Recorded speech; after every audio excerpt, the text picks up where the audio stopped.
Hey all you slashaholics, welcome back to Slash Sisters. I'm Slash Sister Hallie. And I am Slash Sister Jen. That is a lot of frickin' S's. It is. I did not realize that when we named the channel this.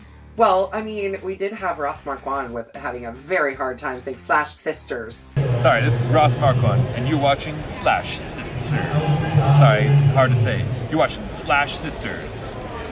I am Slash Sister Jen, and if you're new here, welcome! Go ahead and hit that subscribe button because we do fun horror things here, and we would love to have you come back.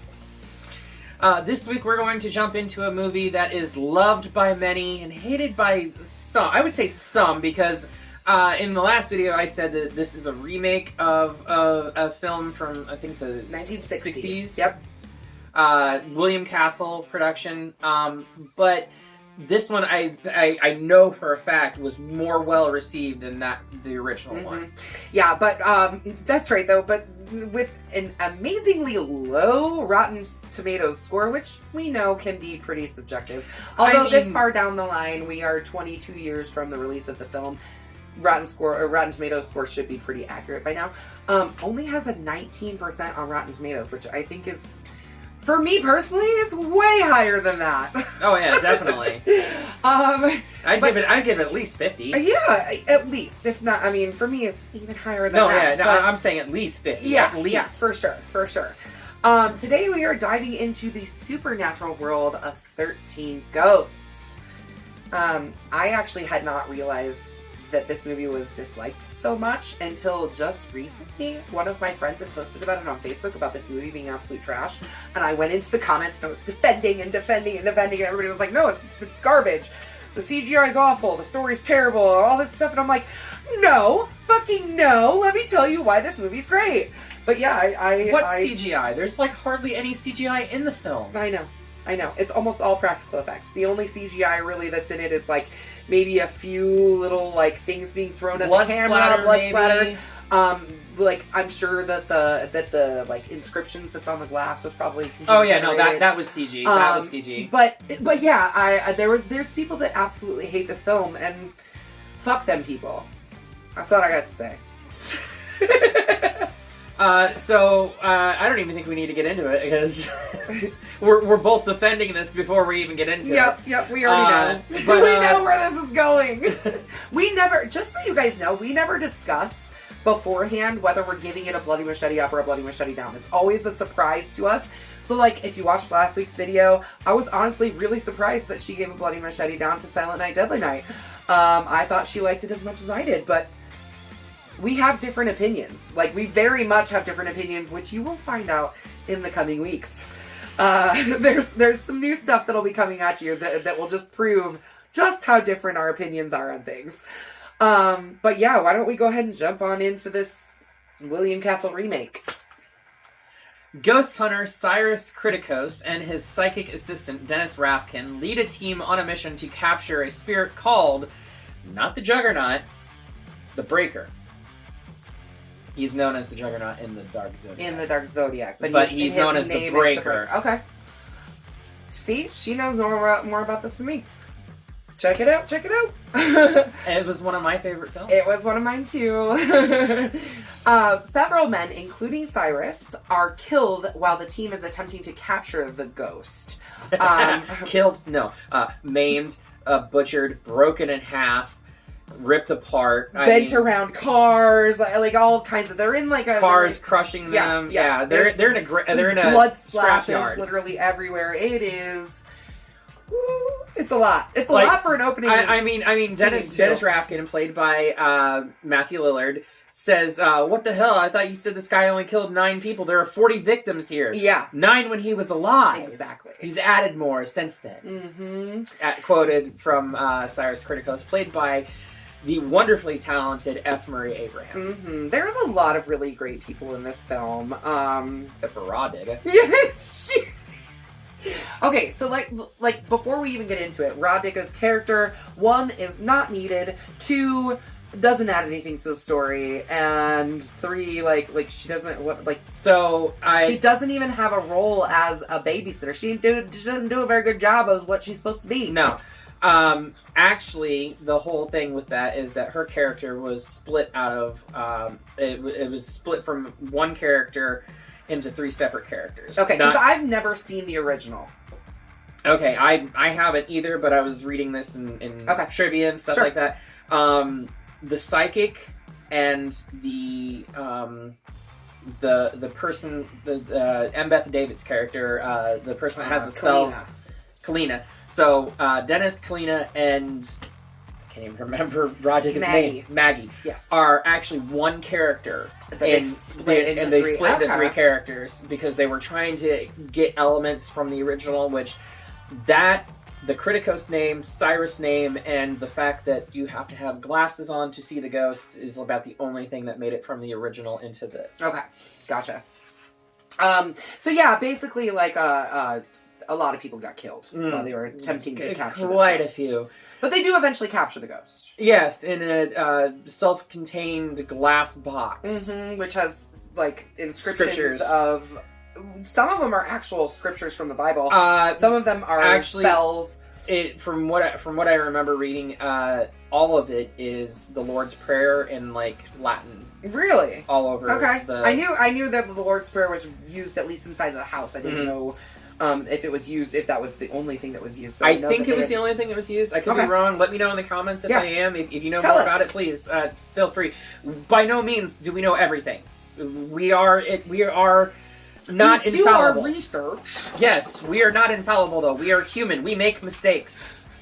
And we've had several people call us out on some of our mistakes. Absolutely. And we correct our own mistakes somewhere up here sometimes too. So, or down here. Yeah. Depends on where Hallie decides to put it in that video.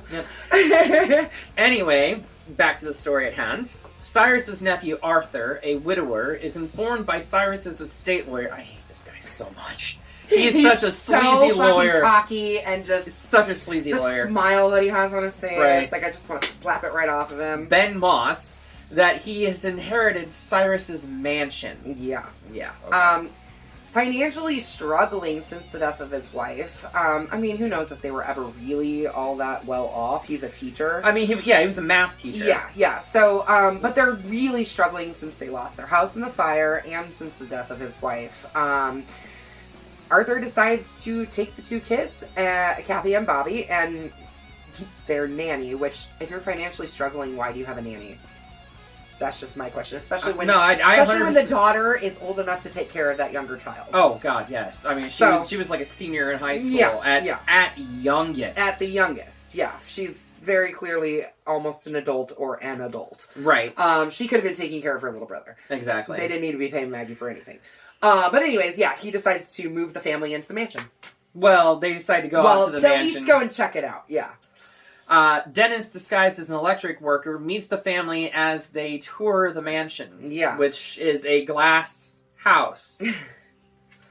I mean, Tony Shalhoub actually makes the joke, rule number 1, don't throw stones. Don't throw stones in a glass house. But it's not regular glass. We find that out later, but it's not just regular old glass. The residence is completely made of glass and is inscribed with Latin phrases, which Dennis recognizes as barrier spells. So it's either keeping something in or keeping something out. Which is it?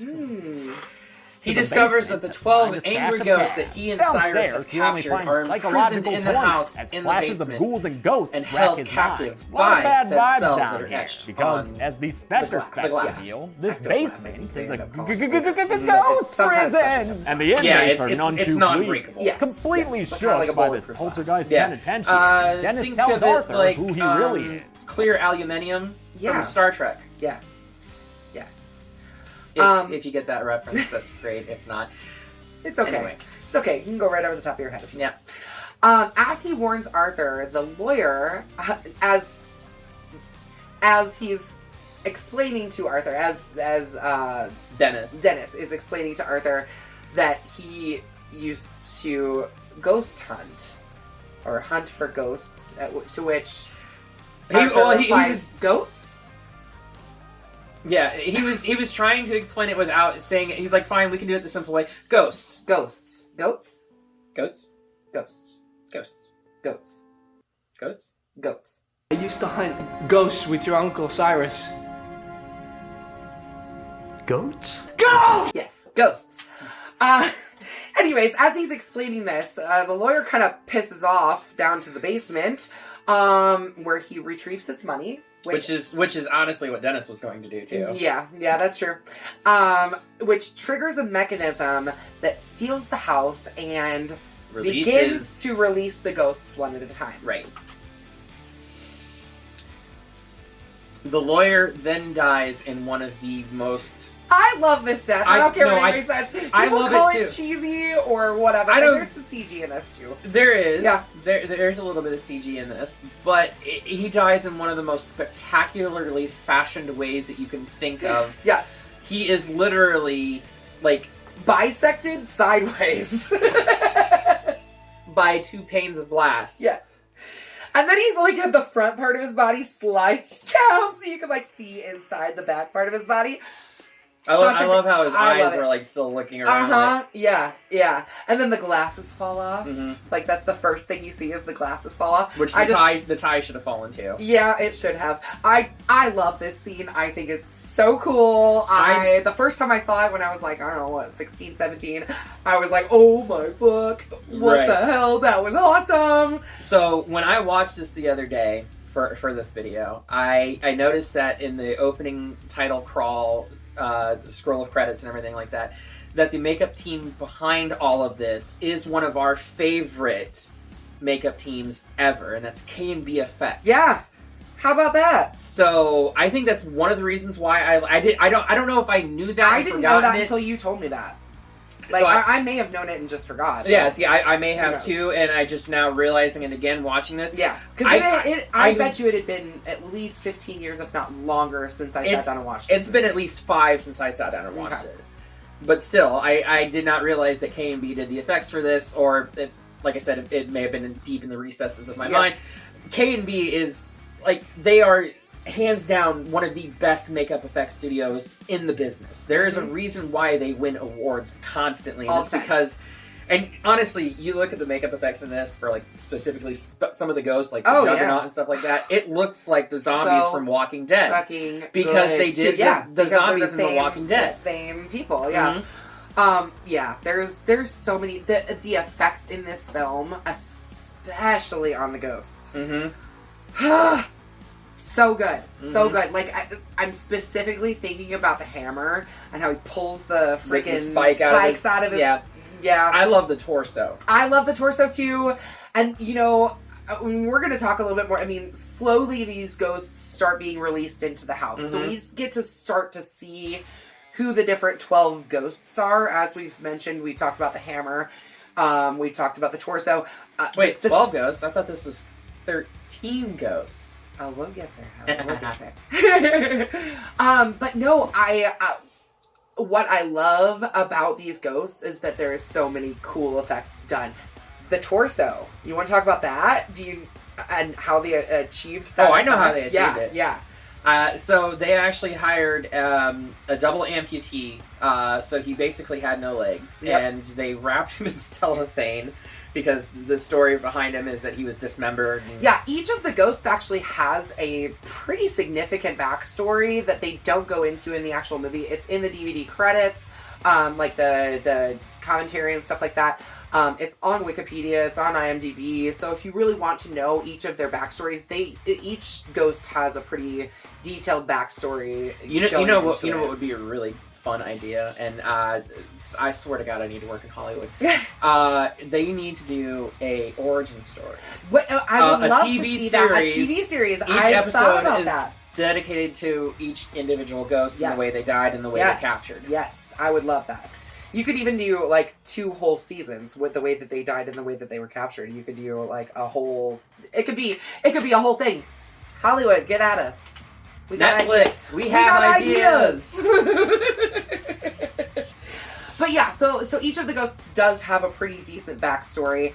But yeah, they took this double amputee, they covered his head in a black hood. So that it was a specialized black hood so it could be removed in post. Yep. So that is CG. And honestly, It looks great. Even to this day, it still looks good. Yeah. Because it's not shown on film that much, so the effect works. Well, I mean, one thing that I will say, something that a lot of people have trashed this movie for is a lot of like the cutscenes and the strobing. So that is one of the biggest, to help disguise to be able to make the effects look cooler than.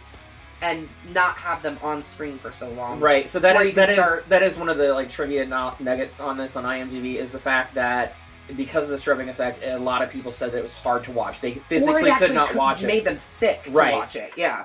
So me personally, I think it added to the eeriness of it, but that's just me. I like it. When Bobby accidentally ends up in the basement, though, he sees several of the ghosts. In fact, when he comes to kind of the basement door, he hears ghosts, one that is beckoning him to come down to the basement, and one that is saying, Bobby, don't come down here, don't come down here. The one that's saying, don't come down here is the withered lover of the Dark Zodiac, and it actually, we find out later in the film, is his mother. Mm-hmm. Yeah. She had died from the injuries sustained in the house fire. Yes. He is, unfortunately, knocked unconscious and dragged away. We don't know by who either. He's dragged away by something. Yet. It's clearly not a ghost, though. Yeah, no, not a ghost. Dennis, in fact, they're kind of spread. I'm sure Cyrus did this on purpose. Those glasses are kind of spread. I think Cyrus did everything on purpose. Oh, no, he very clearly had intent with everything that he was doing with this house. And, absolutely. And the setup and everything. Yeah. No, it's very, very clear. Mm-hmm. But Dennis picks up a pair of these glasses, which are the only way that you can actually see the ghosts. Which is actually like one of the only ways, one of the things that made it from the original. So, in the original, you could only view the ghosts on film with specialized glasses. Right, as an audience. As an audience member. Yeah, it didn't have anything to do with the actual movie. No. You could only see them as an audience member while wearing these specialized glasses. They were like spectral glasses. Right, something like that. Yeah. But that's one of the plot point, or one of the things that made it into this. They incorporated it into the film because more drama, I guess. For sure. I mean... which I think it makes it really interesting that they have to wear these glasses in order to see them, and it adds kind of an interesting plot point. The Jackal, one of the most dangerous ghosts. He's clearly somebody that was in a psych ward. From and I think they said he's didn't Dennis call him like the Charlie Manson of ghosts? Yeah, basically something like that. Yeah. Attacks Kathy and Arthur, but they are saved by Kalina, a spirit liberator who is attempting to free the ghosts. And we actually saw Kalina at the very beginning of the movie. She was kind of like protesting what Dennis and we Cyrus also see her when Cyrus and his kid, or when Arthur and his kids are going to the house. We see her gearing up to go into the house herself. Really? Yes. However, if you are very eagle-eyed, you will notice that there's a drawer that she opens that contains 2 scrolls of spells. And I say scrolls, they're like reels, like reel-to-reel audio. Mm-hmm. One says drawing spells, the other says containment spells. Okay. The ones that she grabs from the drawer are the drawing spells, meaning she's going to draw the spirits to her. So her motive and MO, modus operandi, is right there. Mm-hmm. And if you don't understand if you don't understand that at the time when you watch that scene, you think that she's there to help, and she's not there to help. No, she's not. But you think she's there to help for a good amount of time, at least, I mean... Until close to the end of the film. Yeah, pretty much. When Kathy disappears, Kathy ends up disappearing. Where she goes, we don't know, but now both of Arthur's kids are missing. The 4 adults gather in the library where Arthur learns that Jean's ghost is also in the house. Jean is the withered lover, aka his wife, the mother's kids. The kids' mother. Mother's kids. Yes. So I have a question for you. Uh-huh. I don't think it's ever expressly said in the movie, but do you think Cyrus was the one who started the fire? Yes. I agree. It's always been something. I don't think it's ever like expressly said. It's never been addressed or anything like that. But I think he's the one. He knew that he needed her ghost. He knew that he needed one of them because it could have been one him. Or the other. It could have been either. Yeah, it could have been either. Yeah, but he knew he needed one of them to die, and he needed someone from his family to inherit this house in order for them to exactly get things rolling. So exactly.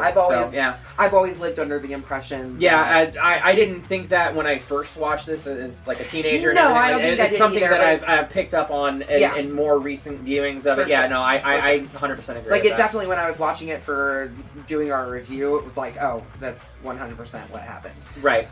But anyways, Kalina ends up explaining that the house itself is actually a machine powered by the captive ghosts, and it allows its user to see the past, present, and future. Yeah, okay. Because what good comes from any of that scenario?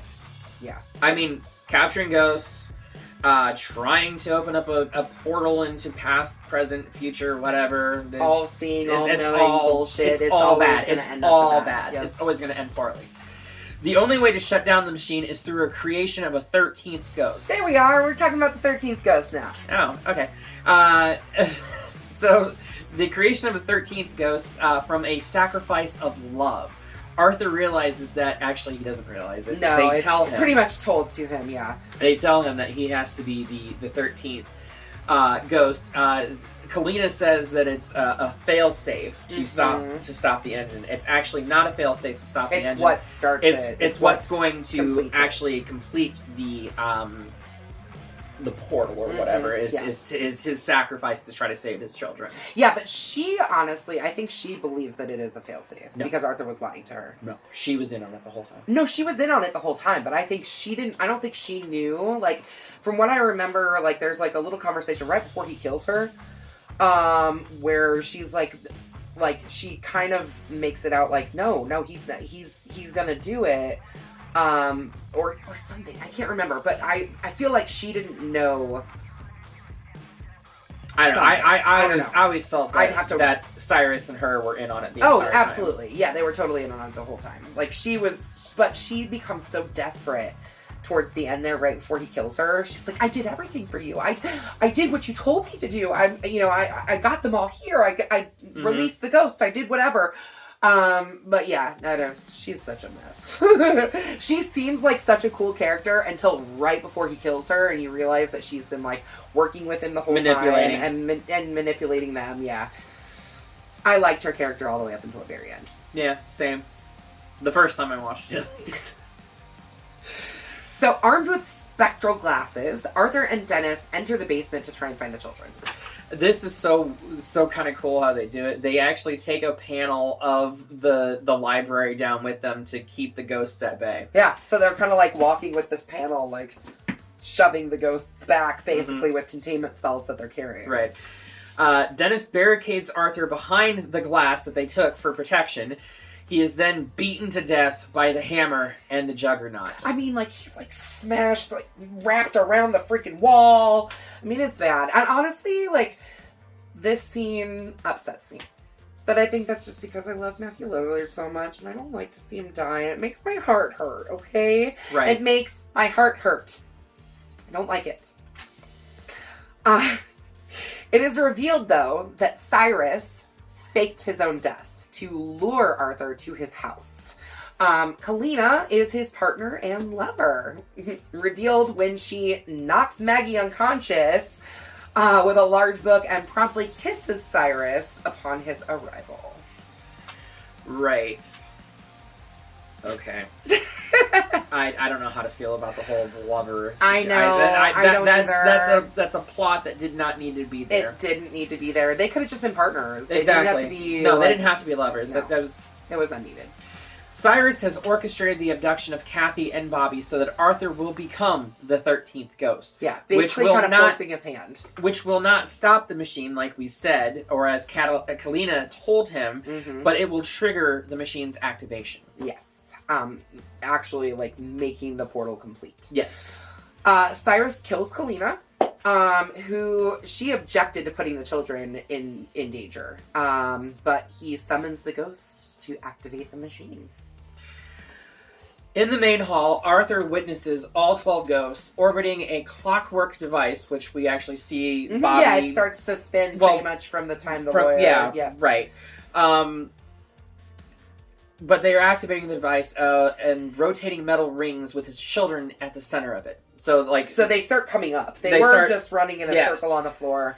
Now they're actual rings that are circulating around the children. Orbiting. Yes, orbiting around the children. Yep.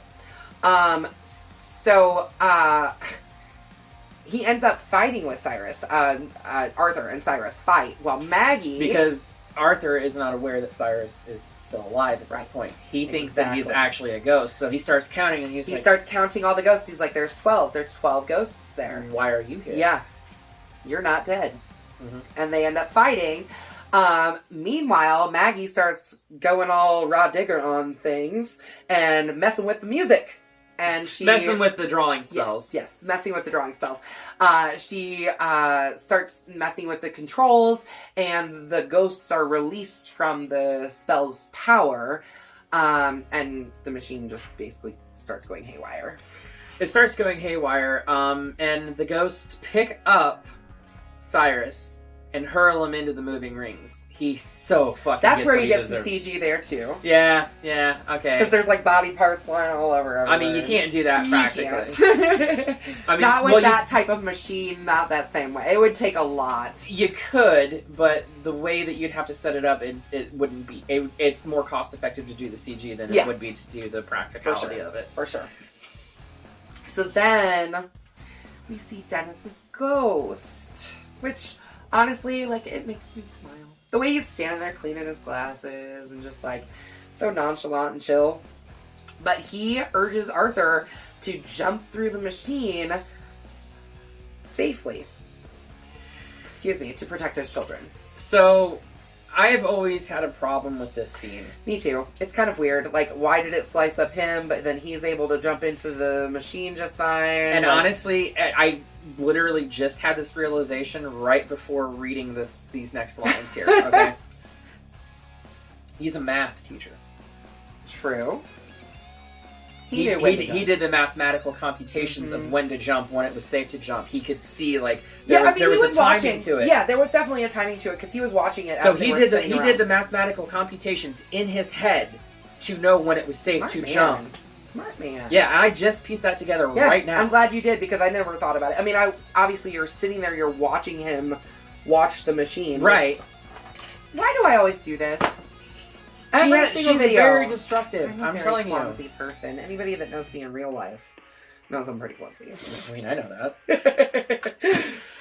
Anyway, he jumps into the machine, saves his children, the machine completely falls apart, and the house shatters, and everything just goes to shit. Yep. And then the ghosts basically just kind of start walking off into the distance. I walk out into the woods. I love the very last one is the jackal, and he just kind of looks back and he's like, and he just fades away. Yes.